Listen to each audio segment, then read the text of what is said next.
Good afternoon, everybody. Are you all excited to be here in the Adorama event space? Okay. Thank you for coming, and hello to everyone watching us online. We're here with a fantastic speaker. Phil Penman is one of the finest street photographers working today, as I'm sure you all know, and that's why you're here. It's not hyperbole to compare Phil to the legendary Cartier-Bresson.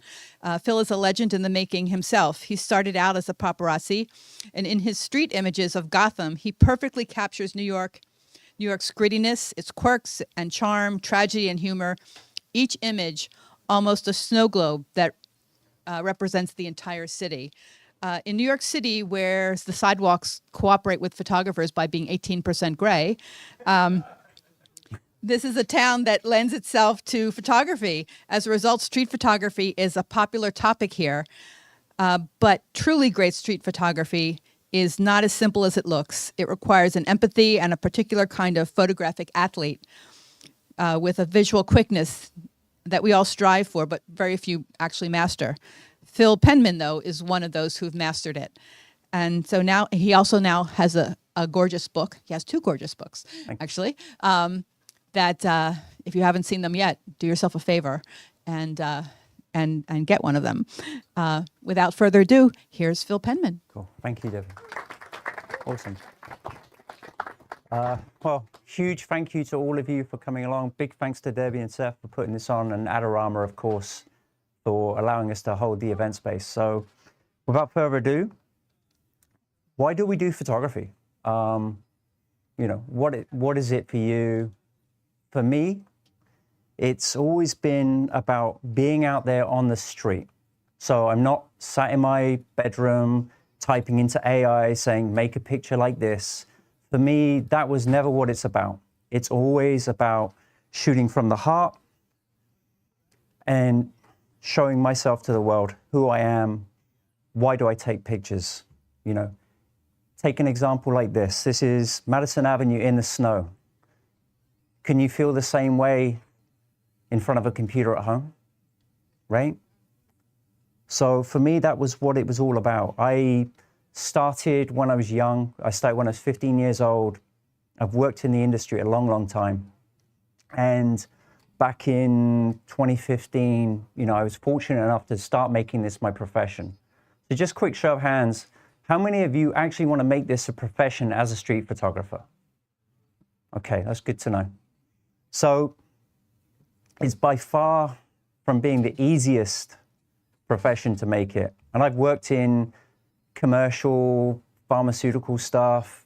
Like they alluded to, I was a paparazzi for years. But it's at the end of the day, because I came from a photography background, it was all about being there on the street for me, feeling the moment. So you've got to start to define your style. What you'll find is, and you can see this on Instagram, is a lot of work starts looking the same. We're flooded with imagery, right? Hundreds of thousands every few hours go up online. But when you look at it, how much of it can you look at and you go, I know who that photographer is, right? You can go on these street photography forums and I can look at it and I go, I have no clue who to what picture, because it all looks a lot the same. And it could be that you see that a particular picture is very popular and people will try to emulate or copy that because they think, right, if I shoot that kind of work, then maybe I'm going to get likes, maybe I'm going to get followers. But at the end of the day, that's not who you are. You know, photography is largely life experience, right? A lot of that, like your history, what your background was. We don't all see the world the same way. So that I want to see in your photography. I don't want to see that you went and took the same picture that someone else did, the same angle. That's not going to do you any favors because there's so much of it out there anyway. People know who did what. Like some of these images, I can tell you, there are people that have gone out there to the same place and shot the exact same angle, the same picture. It's good if you're, you know, you might be inspired by something, but you have to show me who you are, right? How are you going to stand out from the crowd? And that's one of the hardest things to do now. but there are people out there that are doing it. For me, with these shots, it was like, this is kind of where I started. I'm a huge New York fan. I always wanted to be here. It took me years to get here. In '94, I came here as a kid, fell in love with the place, and it took me 6 years to get back here. You know, so you'll notice in a lot of my work, I'm always trying to include like very iconic New York, because it's the city that I love. How can I show it in a different way? So because I was in this fortunate position where, you know, I've been in the industry, I've done all these different jobs, it was literally, this was for me. These are the pictures that I'm taking for me. So I'm starting to put together a style for myself. You know, you'll see like we got the iconic. I started working a lot with like, you know, you see it a lot, silhouette work, light and shadow. That's stuff that I like to shoot, but that can't be all that you are. You know, I want to see more than that, because it's like, how far is that really going to get you as a photographer? Right? Maybe you can live on that for a couple of years, but you've got to take photographers like Joel Meyerowitz, where he started with one thing and then it's like, right, now I'm going to try this out. Like, where can I push myself to? So for me, my background, how did I start? So this is me out on the streets. I came over here in 2000. I was working in Los Angeles for like 6 months, working in hard news celebrity. And then after about 6 months, I moved to New York to set up a news agency. And this happened like 6 months after I arrived. You got 9/11, probably sounds crazy, but these are probably the 2 biggest pictures I'll ever take in my life.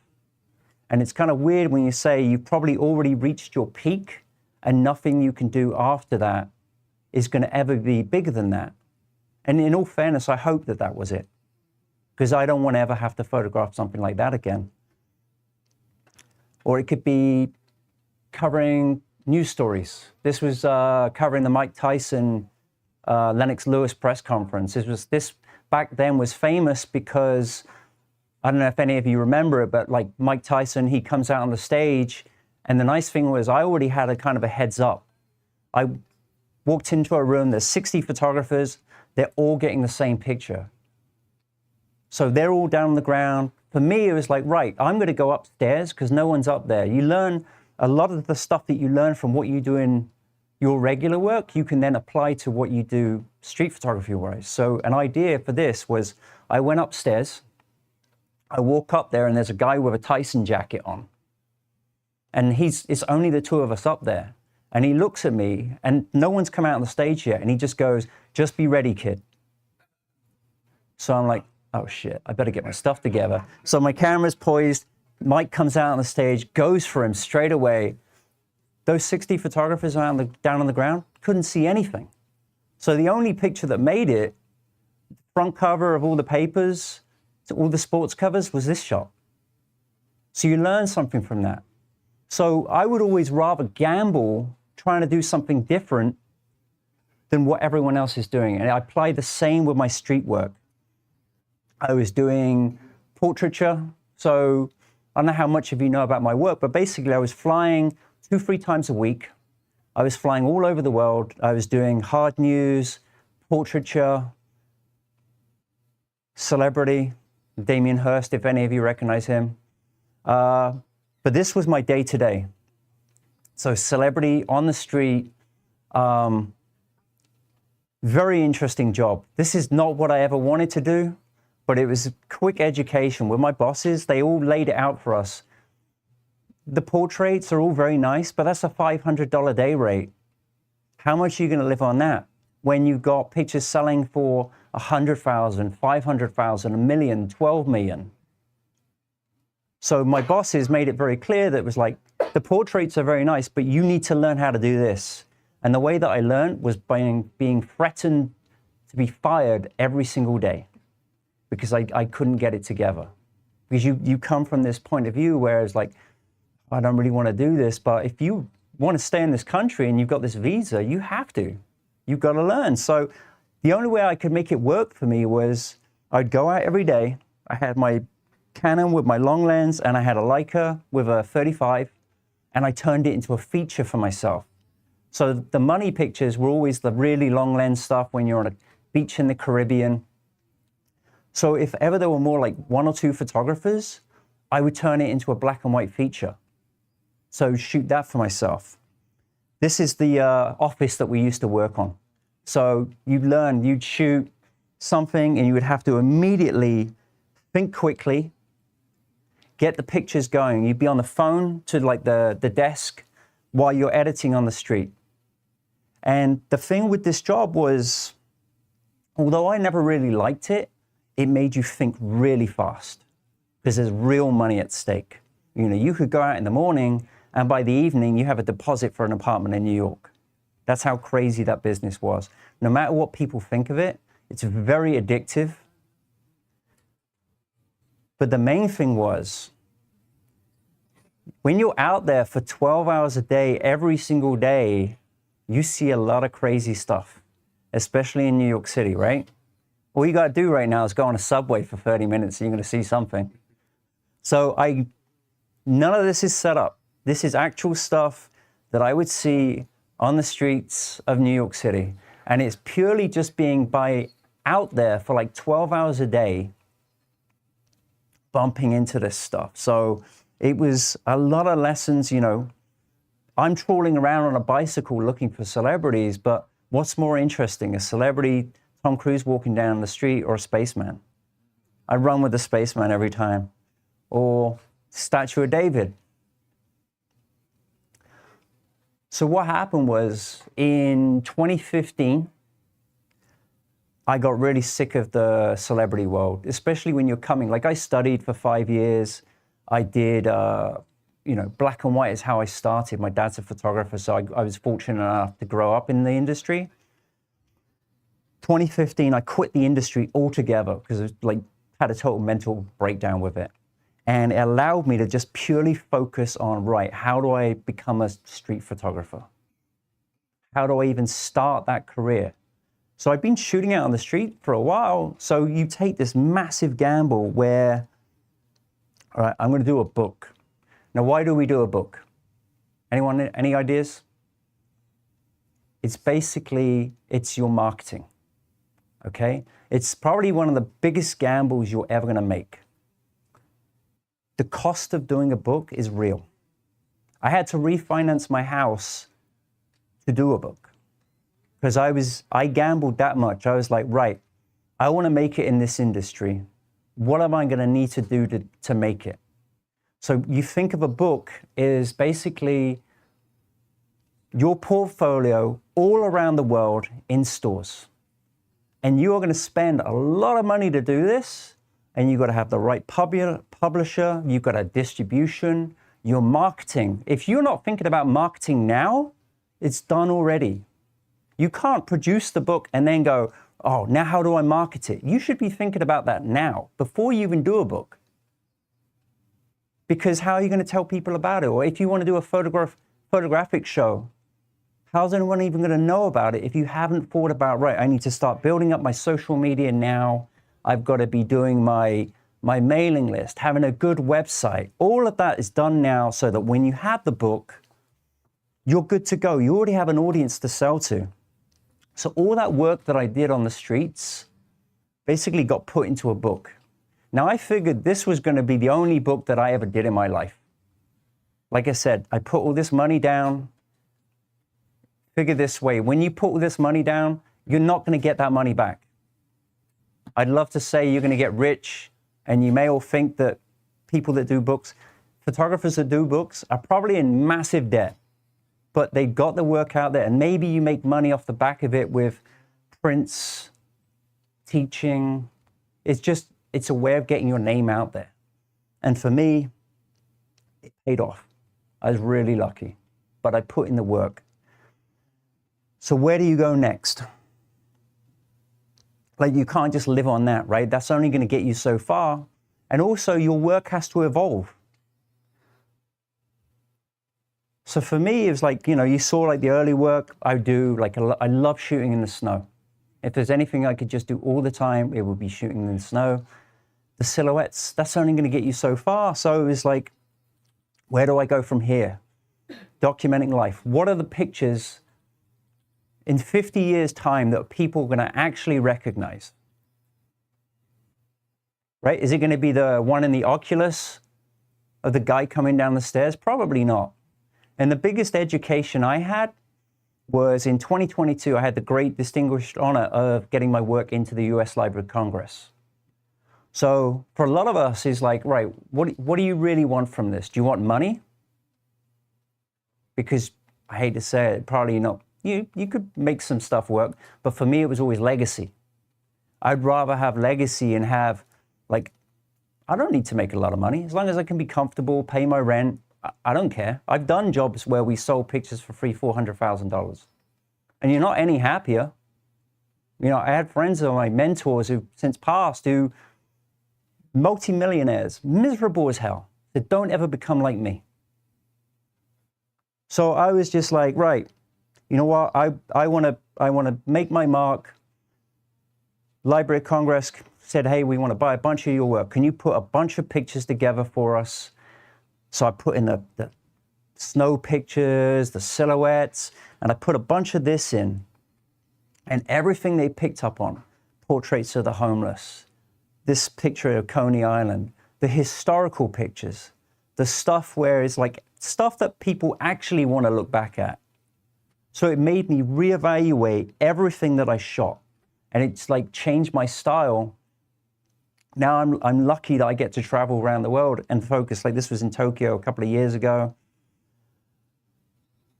Shooting some city shots, right? How can I get something different, right? When you go to a location, if you feel like you're shooting a postcard that's been done before, then it probably means the picture's behind you somewhere. And you sure as hell better get back there and start looking for the shot.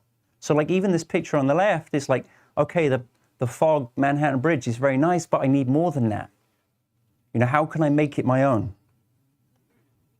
In Paris, right, how many people have shot the Trocadero, Eiffel Tower, right? This is not the most glamorous picture in the world, but to me it's far more interesting. And then the people on the street. This is probably my favorite part of the whole job. If I could go out and shoot every day and just do portraits, like this gentleman on the right, this was in Paris. I'm sat in a cafe, I'm having a coffee. This guy walks past me. I dump all my stuff, I run outside. The most feeble attempt at French ever. Basically just pointing at a camera and saying this to this gentleman. He's like, okay, I do this portrait. You know, the idea behind the shot was he looked like he was back in time, right? And I'm thinking, I'm looking at the shot and I'm trying to figure out what can I have in the background that's going to make it more timeless.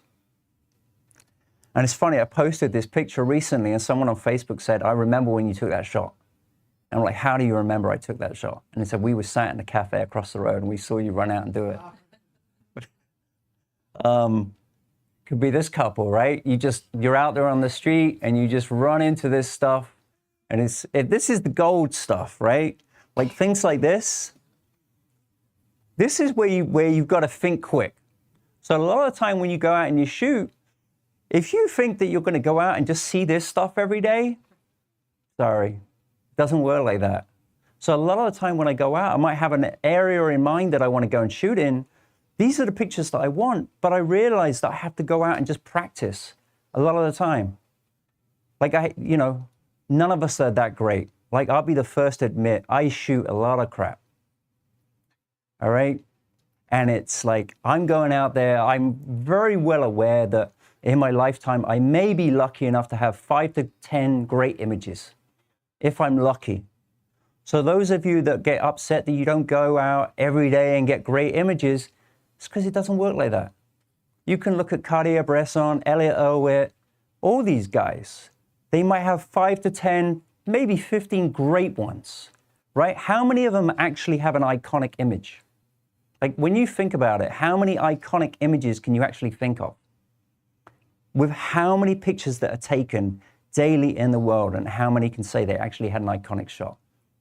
So the odds are very, very small. You probably got more chance of winning the lottery than getting one of those. So if you go out there and just consistently think, right, I want to go out there, I want to get one good picture a day, just one good one, not great, just good, and just practice. I still do the same. I go to locations and I just try to figure out what can I shoot so that when I see stuff like this and I'm running down the street, pushing babies out the way, trying to get that picture of Darth Vader with the Vatican in the background, you know, I can shot pretty well at the best of them, you know? Or just little things like this, where you're just walking along, you might catch a glimpse of something, and the ability to be able to quickly analyze a situation, piece things together, and do it very quickly. These are skills that I learned when I was doing like the paparazzi work and the news work, because you had to think so quick.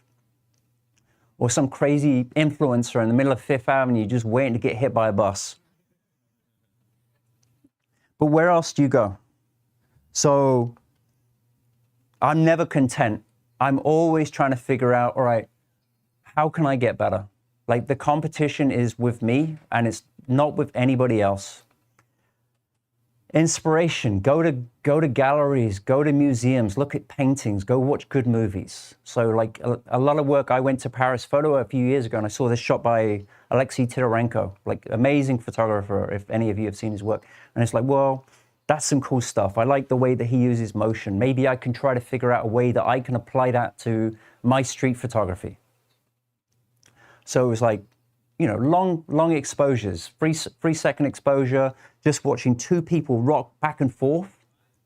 Because I know that my focus is on the Empire State Building, but I'm just watching that little bit of motion and I'm trying to get that Empire State shot, but I want to put my own spin on it. Or it could be something like this, right? This is commuters going to work in the morning. This is a lot more interesting to look at something like this rather than your typical just walking to work. So panning, right? Don't buy into the stuff that you hear on YouTube all the time where people are telling you, if you're a street photographer, you've got to shoot with this lens, this camera, and you've got to shoot like this. They just made it so easy for you to stand out. Ignore all that. Go practice, go shoot what you want to shoot. So for me, it's like, right, panning, how can I use that in my work? I want my work, when you look at me as a photographer, I want you to say, that guy can shoot all kinds of different styles. It's the same for you. So I know it sounds crazy, but just a couple of years ago, right? COVID. So for me, I thought I'd quit the news industry. All of a sudden, right back in it again. So like I said, I quit in 2015. And now we've got major lockdowns all around the world, mass pandemic. We don't know what's going to happen. From September 11th, there was a lot of mistakes that I made. You know, this is important with what you shoot as well, is the stuff that you think might be important, there's a lot more stuff. So like for me, it was, I covered 9/11, but the stuff that resonates with me now was all the missing signs on the street. Right? If you think back to those times, what are the things that stand out with you? So for me, when I was doing COVID, I knew that, right, I need to shoot everything and anything. Because again, we're shooting for legacy. We're historical purposes. We're documenting what's going on. So it was just being out there, photographing everything and trying to do it in an honest depiction. I'm not removing anyone from pictures. I'm not using AI tools to get rid of stuff, because it's one thing if you're doing fashion photography or commercial work, but if you're a photojournalist or a street photographer and you start removing people from pictures, that never happened. That moment in time never happened. You're trying to give an honest portrayal of what you saw or as close to it. So it is grimy. You know, there is stuff on the street.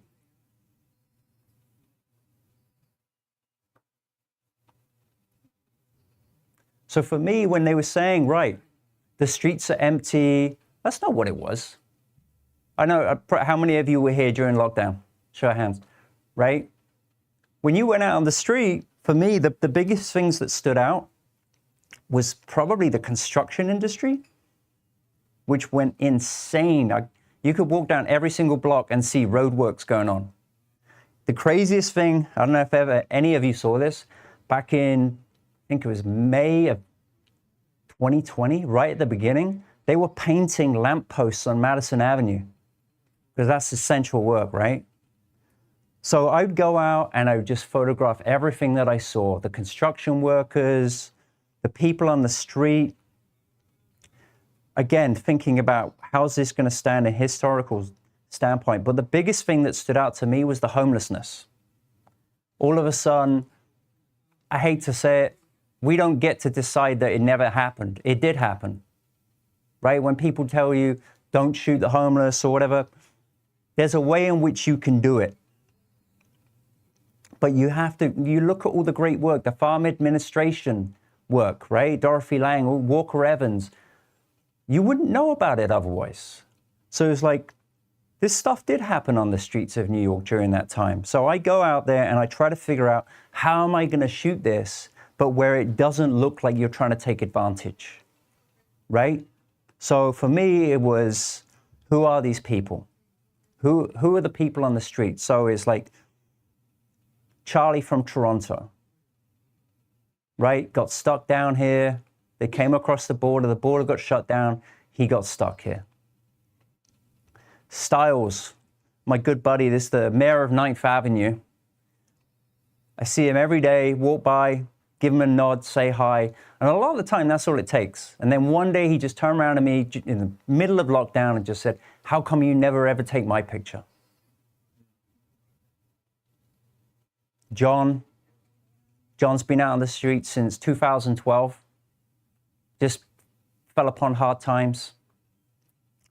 Tommy, from England, it turns out that we come from about 5 miles apart in England. I just bumped into him on the street. There was a sanitation truck, was basically throwing all his possessions in the back of the truck. And he had a jacket on that I wanted to do a picture of. And he grabbed this jacket. We got in conversation, and it turned out we came from about 5 miles away from each other. So now, I've photographed the lockdown as basically like 4 years worth of work. And I figured, right, I have a book. There's another book in here somewhere. So how do we go and get a book? So there's a company in Germany. We all have our favorites, you know, you've got like Tenoyas, Taschen, Steidl, all these big publishers that we want to work with. Tenoyas was the one that I wanted to work with. They did Elliot Erwitt, Robert Mapplethorpe, Rankin, all the big name photographers. And if you want to be established, you've got to associate yourself with one of these brands. If you can, but obviously you're not going to walk out the door and you're just going to grab one of these publishers. So I just put a cold email out there and just said, like, right, sent a deck, artist statement, right, facts about my work. Got to be quick, concise, the bullet points, right? You don't have to tell them your life story. What are the things that they want to know? For them, for these people, publishers, how many followers do you have? Are they going to be able to sell your book? Right? When you do a book, it's not about you. It's a team effort. So your curator, your design team, the publisher that you're working with, you don't get to have it all your own way. How are you going to get your work out there? So the moment you realize that you're part of a team, the easier it is going to be for you. I found a lot of the time in my life, the more I started to become like pushing back all the time, the more they just cut you go. So you have that breaking point of like, how far do you want to push things with someone, right? So you pick your battles. That's probably one of the best pieces of advice I can give, because there's so many people out there that I know of, that photographers that are burned by companies and they're unaware of what happened. And it might be that they just pushed back too much and then you become trouble to work with. So I put it together, right? First book that I did, it was the #1 bestseller on Amazon. At this point, I had 120,000 followers on Instagram. So they go, right, well, he's got an audience, he could probably sell, right? Works in the Library of Congress. The first book was featured in MoMA, Rizzoli, all these different places. These are points that people can gravitate to, and said, okay, there's something in that. So I went And crazy enough, they emailed me back and said, yeah, we'd love to do a book with you. So now I got 20,000 images to go through, taken over 4 years. This is 20,000 edited images, like total. I probably shot way more than that. But like I said, I was shooting everything and anything. I was shooting front covers of newspapers, like headlines. I was shooting that. I was shooting everything. So where do you go? So one of the things that I realized was you need to work with someone else. Because a lot of the time you're going to be very attached to certain pictures. And a lot of the time it might not work well as a story. So these are like the first 2 covers that we did. So basically I started working with Tenois. They came back to me with these colors and we're like, okay, well, we're going to use this. We're going to use this one as a cover. We had curated a layout of how we wanted it to play out, and it just didn't work because we wanted a few color images in there, but it didn't work with how the printing's done. So you have to take that into account.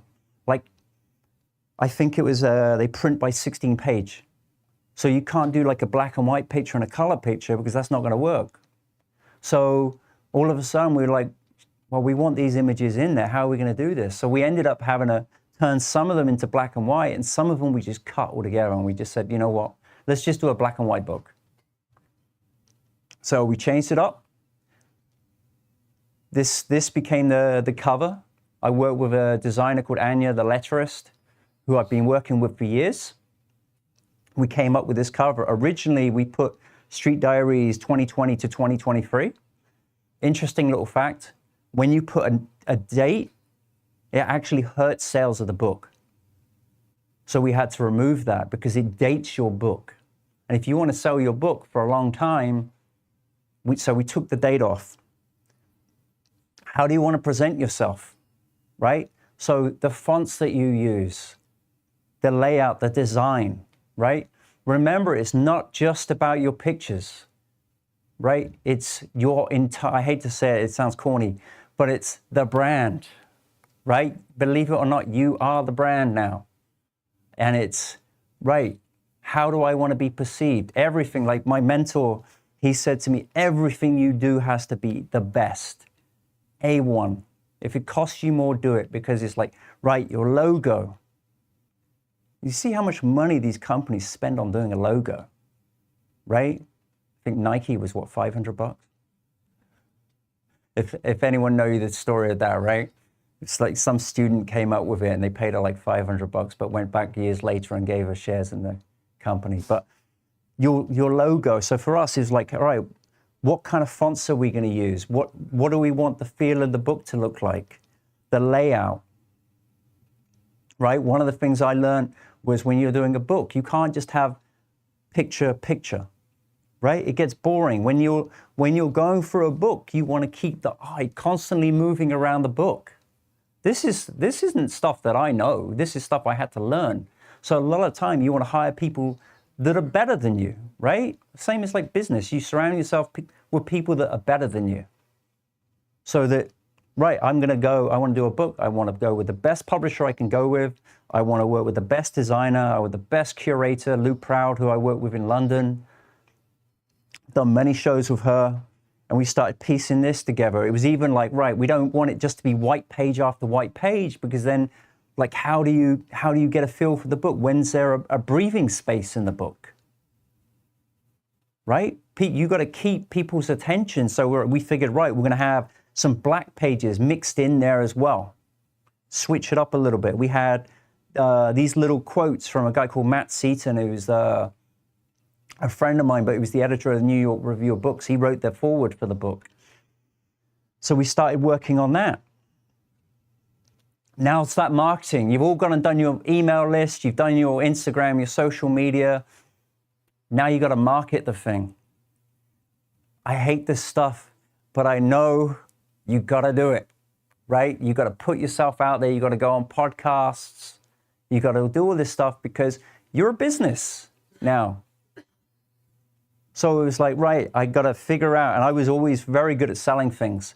When I was doing the paparazzi work, you would take a picture, you'd analyze the picture, Could be a picture of Britney Spears and you try to figure out what's going to sell this picture.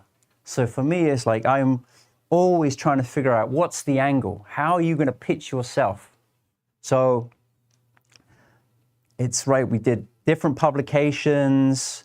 I got a lot of work out there because of the homeless piece that I did. I'm very fortunate I was in a position where I could get that story out there. I don't know how many of you remember tons of stories about the homeless during COVID? Not many, right? The only one I remember was that they were messing up the subways at night. That really annoyed me. So I did a story and said, no, there's actually a real tale to tell. So I started putting that in the book. LFI magazine, right, where can you get your work? What's your article that you're doing? How are you going to sell it? And the best thing was we finished the book, we put it out there, it went #1 bestseller in the world overnight for street photography, and proud to say it sold 5,500 copies in 1 year. And we're just running the 2,500 more, and hopefully we're just about to start working on the next book. But it's right, got to keep going. What's next? Don't ever get complacent. Keep changing your style, right? Keep evolving. Do it for yourself. You don't want to be shooting the same picture that you shot on the same camera and the same lens 20 years later. So anyway, that's all I have to offer. You can check out more of my work on philpenman.com or any one of the 8 social media channels that you have to post to every single day just in case the algorithm decides to kill you. Anyway, thank you very much for your time.